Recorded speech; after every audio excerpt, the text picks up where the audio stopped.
Today we are going to learn reproduction in plants.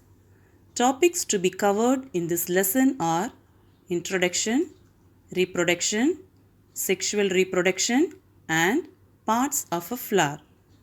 All living organisms which are capable of giving birth to young ones which are either exactly same or somewhat similar to them. This is called reproduction. When I say living organisms, it should include plants as well. We have seen a new plant emerging from a seed when sowed in the ground. Where does the seed come from? It comes from some plant, right?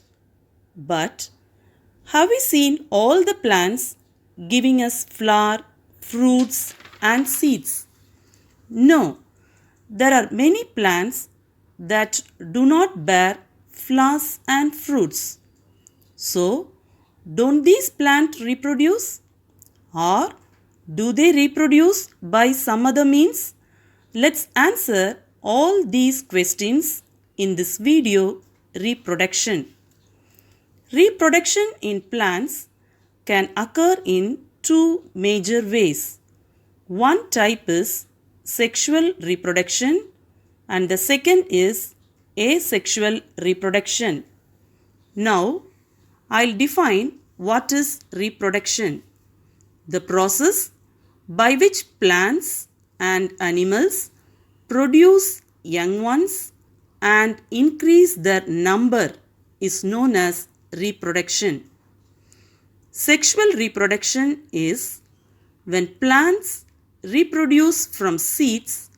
We call that process as sexual reproduction. When plants reproduce without seeds, we call it as asexual reproduction. Through reproduction, plants and animals continue to exist on the earth. Plants reproduce through flowers. A fruit is formed out of a flower. The flower contains seeds. New plants grow from seeds. Different plants reproduce in different ways. Ferns, mushrooms, and moles reproduce from tiny seed-like structures called spores. Some plants reproduce from the parts of a parent plant. The multiplication or propagation of plants in which new plants grow from any part of the parent plant is called vegetative propagation. Reproduction from stem. Onion, ginger, and potato are underground stems. Take a potato and observe it. You will find small buds on it. New plants grow from them. Ginger also grows from buds. Onion is a bulb-shaped underground stem. New plants grow from these bulbs. We can reproduce some plants by taking a cutting from them and planting it in the soil. After some days, this cutting will grow into a new plant. Rose, bougainvillea, and sugarcane can be grown from stem cuttings. Multiplying plants by using roots. Roots of some plants, such as sweet potato, produce new plants. Take a sweet potato. Place it in a glass full of water using toothpicks. Take care that the lowest part of the sweet potato is in water. Put the glass on a windowsill so that it gets sunlight and fresh air. After a few days, you will see a plant growing out from it. Reproduction in plants having weak stems.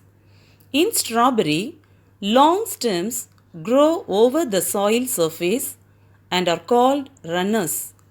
Buds which are present on the stem grow into new plants.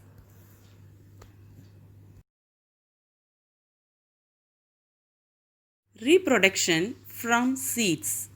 Seeds are usually found in fruits. New plants grow from the seeds. When seeds get enough water, air, and sunlight, they grow into new plants. The growth of a baby plant from a seed is called germination. In this video, we will learn about flower. Flower is the reproductive part of a plant. Reproductive part means which help in the reproduction. So, flower helps in reproduction. That's why we call it as reproductive part of a plant. Reproduction means production of new plant again by the pre-existing plant. So, flower helps in reproduction. That's why we call it as reproductive part of a plant. The first part of a flower is sepal. Second is petal, then stamen and carpel. Sepal is the green portion which we see in a bud form, but the whole flower covered inside the sepal. Sepal is the green part which form a cup-like structure when the bud opens. Next is petal. Petal is a colorful part of a plant. Petals are the largest part of flowers. They are often attractive, brightly colored as we seen in hibiscus flower. In rose also we see red color portion, that is petals. So, petal is the colorful part of a plant. This stamen is the male reproductive part. The male part of a flower is called androecium. There are two reproductive parts in a flower, male and female, that is androecium and gynoecium. Stamen consists of two parts, a stalk called filament and a lobe called anther.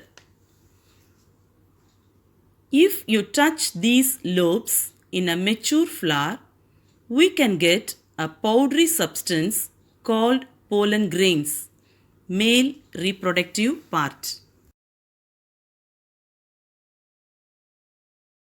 Next is the carpel. Carpel is female reproductive part. Female reproductive part is called gynoecium. You will find this part with a swollen bottom part, that is ovary. Seeds are produced in this part. On top of the ovary, there is a slender tube-like structure called style. The topmost sticky tip of the style is stigma. Pollen grains are received by the stigma. Now we can have a recap. See, the upper parts are stigma, style and ovary. All the three parts constitute a carpel. So these are the parts of a flower: sepals, petals, stamen and carpel. Sepals are green colored part, petals are colorful portion, carpel is female reproductive part which is made up of stigma, style and ovary. Stamen is the male reproductive part made up of anther and filament.